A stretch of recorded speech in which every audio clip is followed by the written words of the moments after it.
La siguiente conferencia, titulada Enfermedad hepática grasa no alcohólica, la presentará el doctor Juan Carlos Restrepo Gutiérrez, médico internista, hepatólogo clínico y de trasplante hepático, coordinador de la Unidad de Hepatología y Trasplante Hepático del Hospital Pablo Tobón Uribe, profesor titular de la Universidad de Antioquia. Buenas tardes, muy agradecido con las MEDAS por la gentil invitación a este Congreso Nacional de Medicina General y Social. La conferencia que me corresponde es de enfermedad hepática grasa no alcohólica, un problema de salud pública en este momento. Yo pienso que el mensaje grande es cómo vamos a atacar una epidemia silenciosa que va en aumento. La enfermedad hepática grasa no alcohólica es, como se define en su sigla, es una acumulación excesiva de grasa hepática que se asocia a una resistencia a la insulina y se define por la presencia de esteatosis en más del 5% de los hepatocitos cuando se logra hacer el análisis histológico. Hay diferentes clasificaciones y quiero más o menos que entendamos. Vamos a manejar de manera diferente durante la conferencia en algunas diapositivas la sigla en castellano, que es enfermedad hepática grasa no alcohólica, que es la que se refiere en esta primera sigla, y también el NAFLD, que es la sigla en inglés. Pero la que más se ha popularizado de pronto, y lo vamos a escuchar todos, porque leemos mucha literatura en inglés, es NASH. Pero más adelante les voy a tratar de explicar esto para que nos quede claro. Entonces, la enfermedad hepática grasa no alcohólica tiene una primera clasificación, que es la enfermedad grasa no alcohólica, es decir, cuando no hay inflamación. Luego viene la esteatopatitis, que es la que se encarga, la que conocemos como NASH en la traducción en inglés. La esteatopatitis, que es la inflamación con fibrosis, que puede ir desde fibrosis 1, fibrosis 2, fibrosis 3, hasta el desarrollo de fibrosis 4, que ya es cirrosis, y la aparición de carcinoma hepatocelular. Es bueno que entendamos también que otra parte importante del espectro de la enfermedad hepática grasa no alcohólica es la esteatohepatitis, que se encarga de que se asocia a otra serie de enfermedades. Es decir, una persona puede tener grasa más inflamación en el hígado sin tener la enfermedad hepática grasa no alcohólica, que es lo que nos corresponde en esta conferencia. Me refiero a que hay una serie de enfermedades concurrentes muy frecuentes que como médicos debemos tener en cuenta antes de clasificar a una persona como que tiene una enfermedad hepática grasa no alcohólica o una esteatohepatitis no alcohólica, cuya sigla es NASH, ¿de acuerdo? En inglés. Entonces, digamos que hay otras enfermedades, la infección por el virus de la hepatitis C, la sobrecarga normal de hierro, la hepatitis autoinmune, la enfermedad celíaca, etc. Hay una serie de situaciones que en un paciente debemos descartar cuando tenemos el reporte de unas pruebas hepáticas alteradas, o sea, hipertransaminasemia y una ecografía que nos habla de hígado graso. Digamos que pegado a la enfermedad hepática grasa no alcohólica primaria, que llamamos el hígado graso, está sin lugar a dudas todo lo que es la enfermedad, el síndrome metabólico. Es decir, el aumento del perímetro de la cintura en hombres o en mujeres con los valores que ustedes ya conocen, la hipertensión arterial, la alteración en el metabolismo de la glucosa, la hipertrigliceridemia y alteraciones en el colesterol. Entonces, digamos que es una enfermedad que está claramente asociada con el síndrome metabólico. ¿Por qué ha ido aumentando? Porque tenemos dificultades en la dieta, el síndrome metabólico que nos acompaña, que acompaña a todos, a muchos de nuestros pacientes, diabetes tipo 2, obesidad, dislipidemia, hipertensión arterial y un estilo sedentario, estilo de vida sedentario. Es muy importante tener en cuenta que es la primera causa de consulta en hepatología. En el 2030 será la principal causa de cirrosis hepática y de trasplante hepático. Nosotros en nuestro grupo de trasplante ya nos hemos dado cuenta, del viraje que ha dado nuestras indicaciones. Y ya antes de la hepatitis C, la hepatitis B, ya en este momento tenemos entonces como indicación clara de trasplante la cirrosis hepática asociada al NASH, y obviamente sigue prevaleciendo la enfermedad hepática asociada al consumo de alcohol. Si nos preguntaran más o menos, podríamos tener en mente el siguiente dato. Más o menos el 30% de las personas tienen enfermedad hepática grasa no alcohólica. ¿De acuerdo? Lo más importante es que más o menos el 5%, al menos en las estadísticas americanas, tienen esteatohepatitis, lo que llamamos aquí con su sigla de NASH.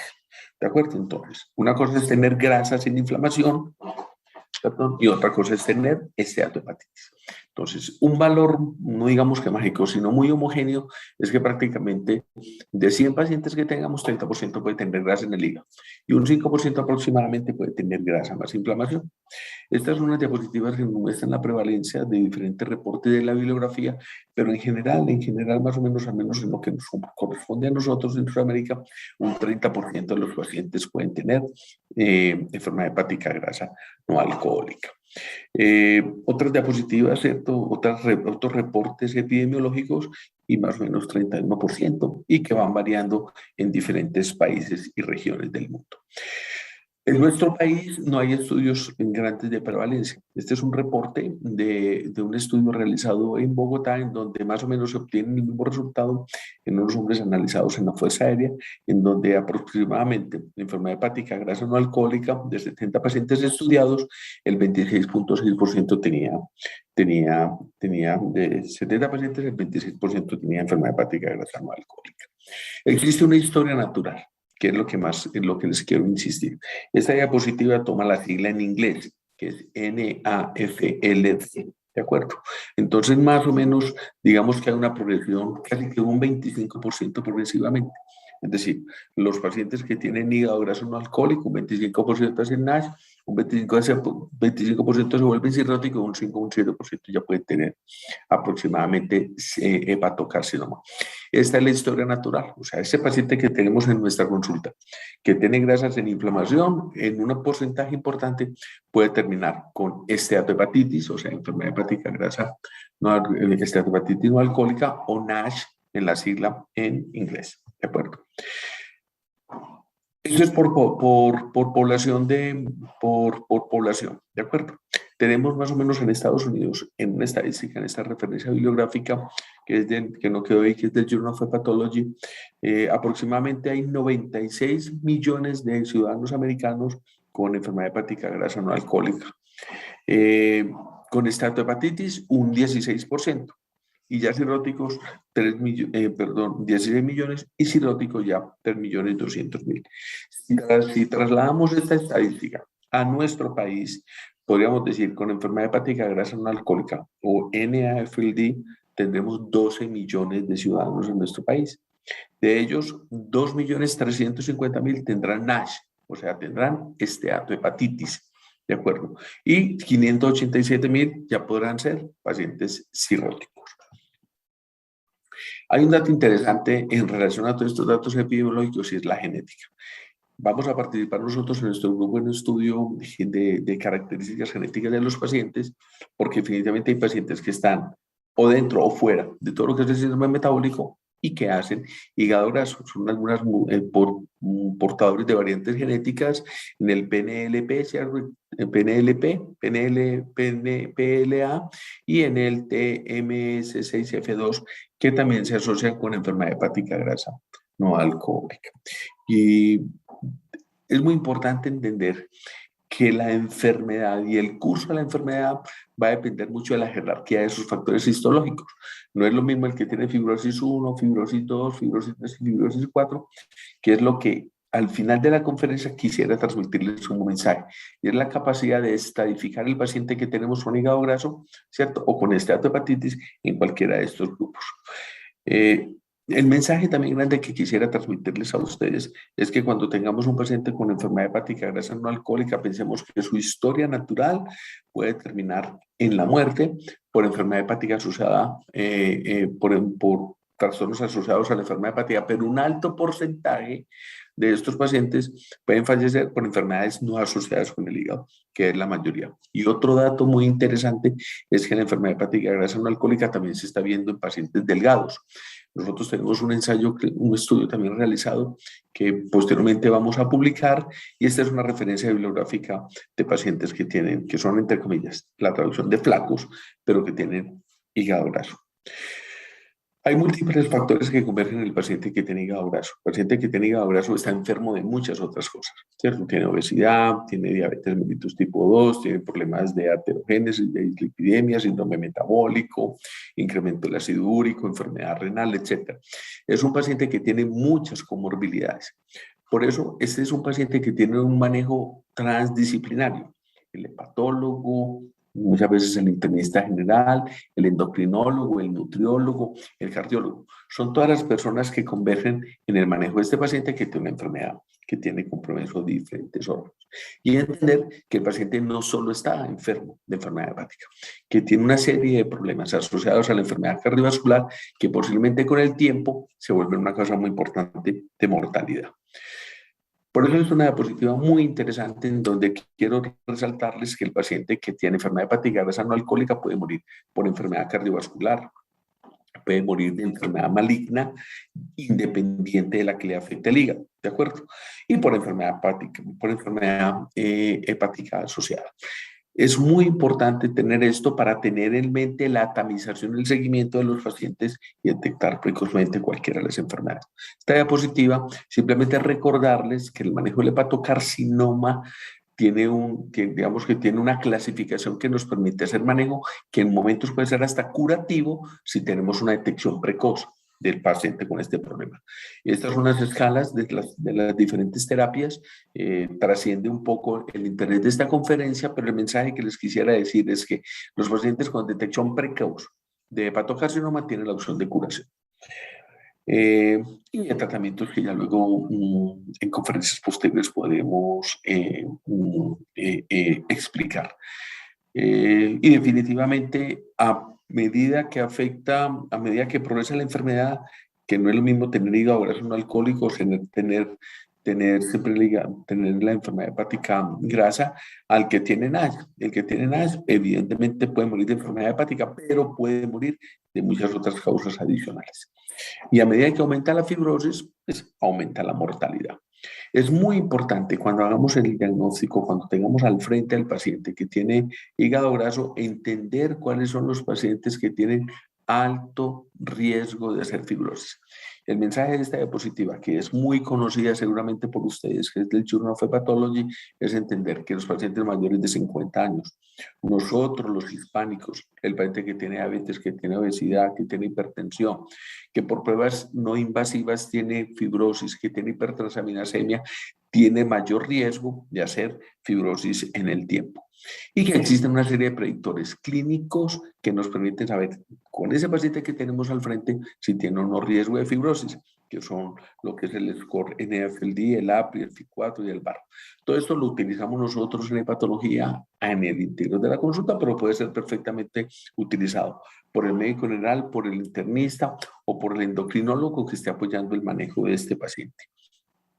Esta es una muestra de la página online en el cual hacemos el cálculo del score de fibrosis que nos permite situarnos en el paciente y poder definir a largo tiempo el pronóstico. Las pruebas no invasivas los recreo entonces en los 3 métodos que existen, que es el FibroScan, la elastosonografía y la elastoresonancia. El FibroScan es el que se hace por el hepatólogo al borde de la camilla. La elastosonografía es la ecografía más medición de la rigidez que lo hace el radiólogo, y la elastoresonancia que es utilizada también en pacientes con hígado y con enfermedad hepática grasa no alcohólica para establecer el riesgo de fibrosis o el estadio de la fibrosis en pacientes que tienen de pronto mucha obesidad.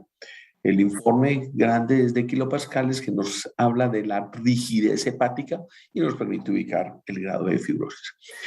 Cuando entramos entonces en manejo de estos pacientes, el mensaje que les quisiera transmitir, que lo más importante es la modificación del estilo de vida y bajar de peso. Dieta, ejercicio, manejo estricto del síndrome metabólico y prevención y manejo de la enfermedad cardiovascular, que es el mensaje que hemos tratado de ir transmitiendo durante la conferencia, y es el mensaje que nos tiene que quedar a todos como médicos generales, internistas, endocrinólogos, cardiólogos, hepatólogos, gastroenterólogos para el manejo adecuado de este tipo de pacientes. Que hay una estrategia nutricional claramente definida, obviamente que el profesional de nutrición, nutricionista o nutriólogo, es el que irá comandando esto. Sin lugar a dudas, el ejercicio, por eso muchas veces el deportólogo también nos puede apoyar, forma parte fundamental en el manejo de la enfermedad. Y sin lugar a dudas, perder peso favorece la regresión de la fibrosis. Por eso aquellos pacientes con todo ese síndrome metabólico que logran disminuir de peso, se les hace control con pruebas no invasivas y la fibrosis ha disminuido. Dato interesante dentro del manejo que se tiene es el papel de la cirugía bariátrica. Entender que el papel de la cirugía bariátrica en los pacientes que tienen indicación de cirugía bariátrica mejora el grado de fibrosis, pero entender que aquellos pacientes que en cirugía bariátrica no se ha estadificado bien el grado de fibrosis hepática, por eso hay que hacer un manejo transdisciplinario y tienen fibrosis 4 o cirrosis, los pacientes pueden hacer descompensaciones de la enfermedad hepática que lleva a complicaciones asociadas a la cirrosis. Cuando hablamos de los fármacos disponibles, el mensaje que les voy a transmitir es muy claro. Son muy pocos, quizás solo uno, y sería la vitamina E en este momento. Lo que pasa es que el entorno del manejo del síndrome metabólico indirectamente puede favorecer, no puede, favorece el manejo de la enfermedad hepática grasa no alcohólica. Por eso les menciono la vitamina E dentro de los que más o menos nosotros, al menos como hepatólogos, estamos utilizando, pero enseguida les voy a dar unos datos interesantes en relación a nuevas estrategias farmacológicas que se están implementando. Sin lugar a dudas, la vitamina E es muy buena en el paciente que no es diabético, como se reporta en esta gráfica, ¿cierto? Y también el liraglutide, etcétera, también puede ser utilizado, que puede favorecer el manejo de el estadio de la histología, pero entender que todo esto es dentro del manejo del paciente y de su síndrome metabólico. Existen unas nuevas alternativas, nuevos tratamientos para el manejo de la enfermedad metabólica sistémica y se están buscando nuevos talleres. Yo pienso que los talleres son disminuir la inflamación y regresión de la fibrosis. Hemos participado en algunos ensayos clínicos de estos, tratando de ver cómo al final los diferentes grupos científicos logramos encontrar fármacos que sean de utilidad. Los talleres son demasiados dentro de toda esta enfermedad metabólica, pero en general lo que se está buscando es afectar o favorecer el no desarrollo de la grasa, el no desarrollo de la inflamación y retardar el desarrollo de cirrosis. Por lo tanto, todos estos medicamentos, con siglas y sin siglas, son los que se están utilizando para tratar de obtener resultados en relación a la progresión de la enfermedad. Entonces, hay medicamentos en estudios en fase 3, en los cuales hemos participado nosotros, tratando de regresar al menos fibrosis 1-2 y fibrosis 2-3 y disminuir la inflamación. Este es un listado, ¿cierto?, que se los dejo ahí como mensaje, que pueden obviamente mirarlos y revisar en las diferentes asociaciones las entidades que regulan la investigación en el mundo, en qué punto están los diferentes fármacos que se están utilizando. Digamos que importantes es el obeticóligo, el tropifexor, el aramchol, el semaglutide, etcétera, que hay diferentes ensayos clínicos que se están dirigiendo en el país, porque esta es una población bastante grande y de hecho es un mensaje que les transmito a ustedes, que si conocen pacientes que tengan hígado graso, enfermedad hepática grasa no alcohólica con algo de inflamación detectado por las transaminasas, nosotros en nuestro grupo de la Universidad y el Pablo Tobón estamos haciendo unos ensayos clínicos. Y estos son los diferentes fármacos, muchos conocidos por todos ustedes, que es como la esperanza que tenemos hacia el futuro y estoy casi seguro que vamos a lograr la regresión de la enfermedad. En resumen, entonces, ¿qué les quiero transmitir? Que aquellos pacientes con sospecha de hígado graso, porque tienen o prediabetes dentro del contexto del síndrome metabólico, hay diferentes diagramas de flujo que nos permiten aproximarnos a ellos. El paciente que tiene alteraciones en las pruebas hepáticas o un ultrasonido anormal, hay que establecer sin lugar a dudas el grado de fibrosis. ¿Cómo se establece el grado de fibrosis? Puede ser por elastosonografía, por elastografía o por elastoresonancia. Aquellos pacientes que tienen una fibrosis de alto riesgo de fibrosis o fibrosis avanzada, el paciente debe ir a la consulta del hepatólogo y en esta consulta el hepatólogo definirá el uso no y la conveniencia o la pertinencia de la biopsia para dar el manejo definitivo al NASH y a la estadificación. Si el paciente tiene ausencia de NASH, seguirán sus controles. En resumen, entonces, si el paciente ya tiene NASH, ¿cierto? Se establece terapia farmacológica, la que podamos estar utilizando en ese momento, muchas veces en apoyo con el endocrinólogo, y luego estrategias de terapias de primera, segunda y tercera línea, o incluir los pacientes en estudios de fase 3, que es lo que estamos haciendo. El manejo del paciente ya con otros factores de riesgo que hay que controlar. Obviamente nos vamos a apoyar el endocrinólogo, nos vamos a apoyar seguramente en el cardiólogo, y para hacer un manejo regulado y transdisciplinario del paciente, y poderlo motivar para el uso de nuevas estrategias farmacológicas que existen en el mundo. Por ahora, entonces, afecta de manera importante lo que es su estilo de vida, y un poco el desarrollo, el retardar el desarrollo o disminuir la inflamación con el uso de la vitamina E. Estos son esquemas nutricionales que les trato de informar, que se pueden utilizar por los nutricionistas o los nutriólogos. En conclusión, en la enfermedad hepática grasa no alcohólica, o el NAFLD, de la sigla en inglés, que van a escuchar mucho, tiene una alta prevalencia en el mundo y en Latinoamérica. El mensaje es 30%. Cuando hay inflamación, más o menos el 5%, que es una población muy grande, como hemos visto en la estadística. Hay que clasificar de manera apropiada la fibrosis. Esa manera apropiada de la fibrosis se puede hacer por métodos indirectos, que son métodos bioquímicos, o por pruebas de imagen. Elastosonografía, elastosonografía o elastoresonancia. Dentro del manejo, entonces, el cambio fundamental en el estilo de vida, que es muy importante: bajar de peso y hacer el ejercicio. Y luego clasificar al paciente dentro de todos estos estadios, si es tributario o no del desarrollo, de la inclusión y participación en los diferentes ensayos clínicos que están buscando disminuir la inflamación y regresar fibrosis 1, fibrosis 2 o fibrosis 3. Porque el paciente que ya tiene fibrosis 4 es el cirrótico, que ya entraría en el manejo por el hepatólogo o el gastroenterólogo que haga hepatología para el manejo de esto. En resumen, entonces, es una enfermedad que nos da expectativas hacia el futuro, y estoy seguro que dentro de unos años vamos a ir hablando de las diferentes estrategias farmacológicas. Quedo entonces atento a a las preguntas que puedan existir, y poderlas resolver para todas las personas que nos han acompañado. Existen diferentes páginas que ustedes se pueden conectar para más o menos ver indicadores, ver estrategias y ver proyectos de investigación. Muchas gracias al Hospital Pablo Tobón Uribe por el tiempo permitido para esta conferencia, y a nuestro grupo, que es el Grupo de Excelencia para el Manejo de Enfermedades que afectan el hígado, la vía biliar y el páncreas, y felicitar a nuestra universidad en sus 150 años de historia, ciencia e investigación. Muchísimas gracias.